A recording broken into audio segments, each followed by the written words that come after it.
2000 का नोट हो और एक हाथ में 2 रुपए का सिक्का हो, और अगर दोनों मेरे हाथ से गिर जाए, मुझे बताइए आवाज कौन करेगा, नोट या सिक्का?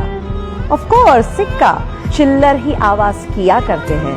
जब वैल्यू बढ़ जाती है तो ऐसी आवाजें नहीं होती। दैट मीन्स आप कनेक्ट कर सकते हैं अपनी लाइफ में। जो लोग आपको बार बार नेगेटिव बोलते हैं, कोसते हैं, समझ लीजिएगा वो चिल्लर है। तुम्हें अपना वैल्यू बढ़ाना है। क्रिकेट का खेल चल रहा हो, प्लेयर्स खेल रहे हैं और ऑडियंस चीयर अप कर रही है, चिल्ला रही है, शायद कई बार ताने भी मारती है, सुनाती भी है, आवाज तो करती ही रहती है। कोई भी खेल में आवाज कौन करता है? प्लेयर्स आवाज करते हैं कि ऑडियंस आवाज करती है?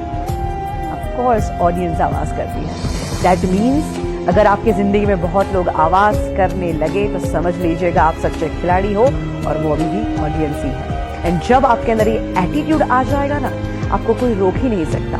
तो आज मैं आपको यही कहना चाहती हूँ कि दिल की आवाज जरूर सुनो, एंड ऑफ कोर्स एक एटीट्यूड अपनाओ जिसे हम कहते हैं नेवर गिव अप।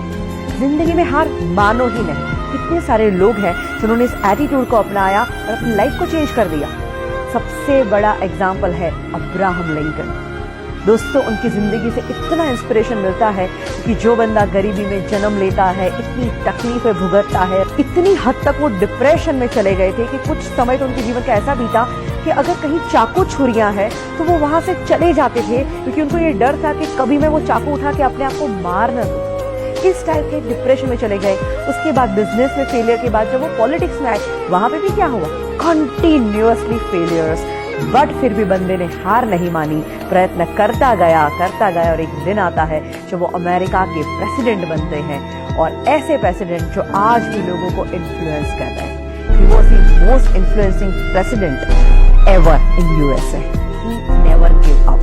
तो आप क्यों गिव अप करते हैं? हमारे ex president doctor APJ Abdul Kalam, उनकी जिंदगी में से भी बहुत कुछ सीखने जैसी बातें हैं। वो पायलट बनना चाहते थे और वो इंटरव्यू देने के लिए गए थे, और जब रिजल्ट आता है 9 लोग थे, 8 लोग सिलेक्ट हो जाते हैं और वो अकेले बंदे थे जो रिजेक्ट हो जाते हैं। इतना दुख होता है और उदास होकर वो एक कोने में चले जाते हैं और बैठे हैं, और वहीं से एक इंसान गुजरते हैं और वो उनको चेहरे से ही देख के कहते हैं कि बेटा तू क्यों इतना उदास है? वो कहते हैं कि मैं क्या करूं, आज मेरा इंटरव्यू था, 8 लोग सिलेक्ट हो गए और मैं अकेला रिजेक्ट हो गया। इससे बुरी बात क्या हो सकती है? तो संत बड़े प्यार से कहते कि बेटा शायद तू अभी समझ नहीं पा रहा है, और शायद हो सकता है ऊपर वाला तुझे उससे भी बेहतरीन कुछ देना चाहता है।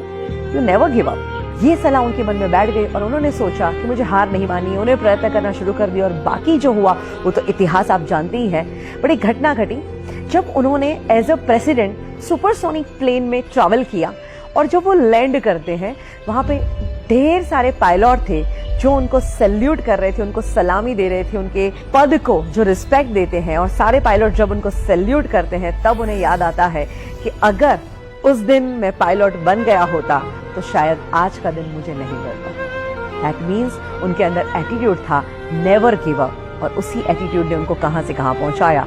और सोचिए दोस्तों, अगर यही एटीट्यूड आप भी अपनाएं तो हम लोग कई बार चीज गलत ना हो जाए, मुझसे गलती ना हो जाए, इस डर से भी बहुत कुछ नहीं करते। बट याद रखिए, गलती वही करते हैं जो कुछ करते हैं। तो कुछ करने की हिम्मत रखिए। मेरे पास जब लोग सीखने को आते हैं, हम अपने सेमिनार लेते हैं, वर्कशॉप कंडक्ट करते हैं, और यही एटीट्यूड जब हम लोगों के अंदर जगाते हैं, हमने देखा है इतना ट्रांसफॉर्मेशन आता है। जिंदगी के वो माइनस फेज में चल रहे थे, और जब वो एटीट्यूड जिंदा हो जाता है और आज वो टॉप के शिखरों पे बैठे हुए हैं। Today is hard, tomorrow can be worst, but never give up, because the day after tomorrow will be the sunshine.